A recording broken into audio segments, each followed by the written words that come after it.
We talk a lot in terms of AI about the next 5 to 10 years and what the impact is going to be on jobs and some of these things.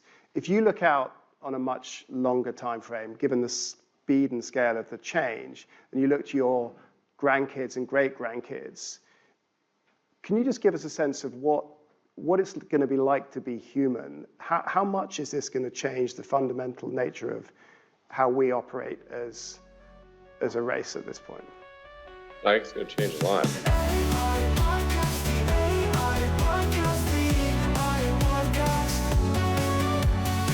Welcome to the AI podcast, guys. If you guys are interested in the whole video, the link will be down in the description. So what we're going to do with this video, you can watch the interview yourself later.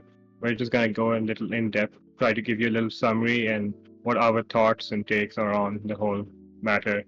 So this is a whole interview conducted by the Wall Street Journal, and this is one bit of the interview that we're going to be discussing today. So in this little bit, let me just summarize it for you, what Elon Musk basically says. He says that in the future, right, if you're looking at our grandchildren's time era, right, they're like much ahead in the generations, life, he says, that will change a lot as AI will be much more developed, and you will see AI and robotics everywhere, because like everything that requires intelligence and everywhere that requires intelligence, AI will be in there, and robots will be over there taking over from like a corporate level to a household level. Going forward, he discusses about Neuralink, how Neuralink is developing, what it does, and how it will affect. So that's basically the summary of what Elon Musk talks about. So let's start with the first thing, so what does he mean when he says life will change a lot? So he's mostly focusing on the emphasis of like how robots will be implemented far more in our lives. Like right now, there are even a lot of robots out there. There's that dog robot and just Luna, a pet robot, and they're already like implementing life in smaller ways right now. Like not everyone can afford to get robots,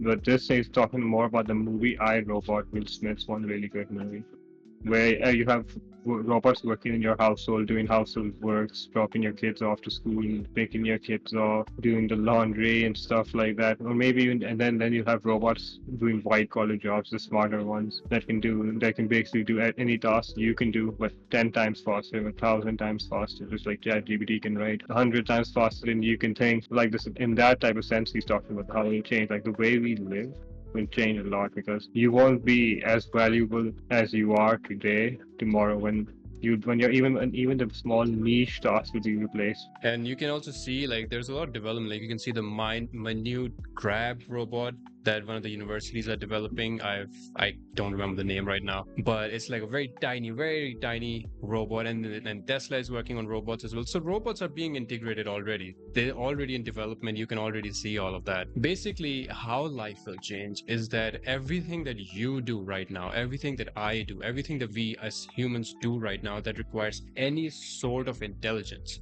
that can be creative work, that can be anything, right? All of that will be replaced by AI. When everything that we do currently is replaced by AI, then what do we do? Where do we stand? Exactly. You know, like how does our life get changed? You guys probably have heard things from Larry Summers already. He talks a lot about how this evolution of AI is working, right? And he talks about how everyone's a creative already now, and like what you have to do, you need to learn to work better in groups and teams. Like he even mentioned that this whole AI thing is affecting the whole IQ standards a lot. How much, like, what's the point of having a high IQ when you have an AI that can do everything you do, but better, faster, more efficient? Even the people with lower IQs have even a much harder time, because right now AI is replacing all white collar jobs, right? But as AI gets more into this general intelligence phase and its robotics phase, it's gonna start replacing all the heavy lifting. I mean, just recently Amazon removed this huge amount of their task force and replaced it all with machinery for packaging and stuff like that. And that's only the start. Like big corporates like Amazon, Google, even at one point we'll probably, this might be the only good thing that comes from it, but sweatshops might finally come to an end. You can also see in China, I recently found out about this, that Xiaomi, I don't know if they have already done this or they are working on it, but they're basically working on a factory that will be powered completely by robotics. Not a single soul will be inside there. And their plan is, or what they estimate, is that these robots, this factory, you can say, will be producing one mobile phone every second, not a minute. Every second. So how, Yeah. as a human, do you even compare to that? How do you even compare to that? It's just such a broad thing, and I feel like this is something that we really, really, really need to consider as we Yeah. move on, because we can see right now AI is developing rapidly. Every day there's something new. Every day there's something new, right? So like the only way we can see us fitting into this whole picture is like like the game Cyberpunk, where you have cybernetics implemented into into yourself as a person, where now you're either 90% cyber, maybe a 50% cyber, but you need cybernetic parts so that you can act as efficiently as any robots. And that's where the whole thing about Neuralink comes into play, right? Yeah. Having the chips in our brain so that instead of you being slowed down by our fingers, like Elon says, fingers or thoughts and stuff, it's all just comes down to what we think and connect with the machines, with the Yeah. AI, with the robots. Yeah, what Elon says in this interview about Neuralink is that currently humans and machines, they are integrated through the mind and the physical devices such as our mobile phones, right? But Yeah. but this connection is limited, like by bandwidth and by the speed of our fingers moving. But the whole point of Neuralink is that when it's implanted into your brain, all you have to do is think and it'll happen. Yeah. And that He claims that if we look at it from a fantasy perspective, as you mentioned, cyberpunk, I mean that's pretty cool, right? If that actually becomes possible, that's what I'm waiting for. right, just so that we don't, so that by 2030 we're still, a little young and we get cybernetic part. Yeah. When we're 60 plus old men, we're like, all right, give me some of that metal. Yeah, imagine you have a Neuralink, you go assassin build, you start killing everything.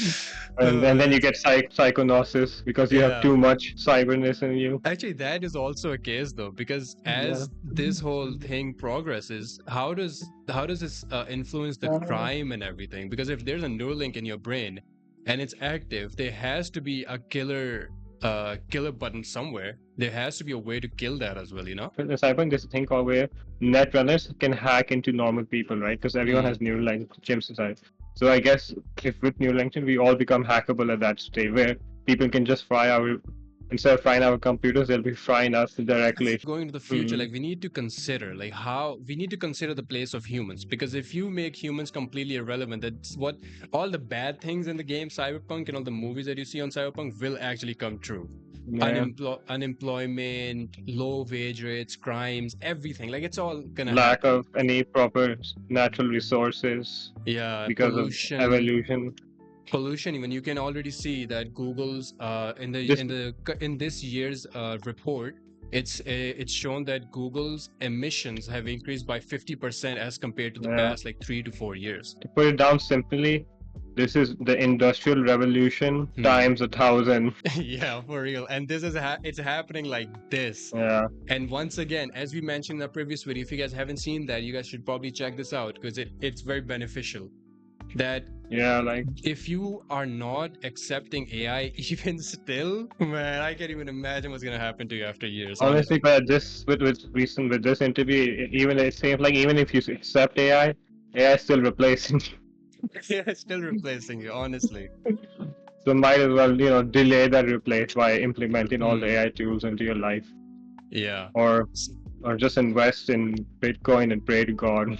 Right now, the first concern people are having are like digital artists, writers, and so many other people, programmers because of white collar jobs, right? These are all white collar jobs that get replaced by AI at a super rapid pace. Right now, we don't have the machinery or the general intelligence to really start implementing them in more household places like plumbing or construction work. No robot's gonna go and build a building right now. So that really makes you think maybe blue collar is the new white collar.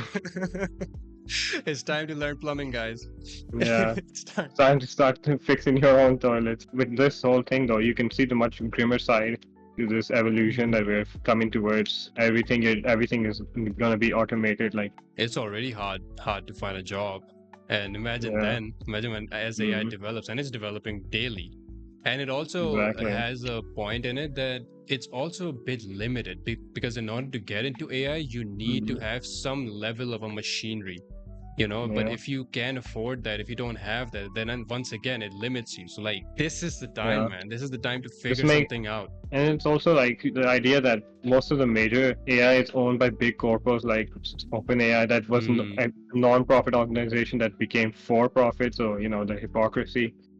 Microsoft, Copilot, Gemini, Google, like all of these big corporations that already control so much of how we live and think, Yeah. now even have now they own one of the strongest AI tools, and they can restrict it how they want. They can use it how they want. Who is going to question them? How long? How sustainable is the open source tools that we have today? Will they be sustainable in the future, or will we be overrun Exactly. by corpos? Basically, if we want to actually safeguard or have some sort of control in the future, we need to figure out where humans will stand, because you cannot make humans completely irrelevant, because that is when all hell breaks loose. We need to figure that out, and let's do that together on this channel. Subscribe. Let's wrap Obviously, up that's this. your one-way ticket out of AI hellhole.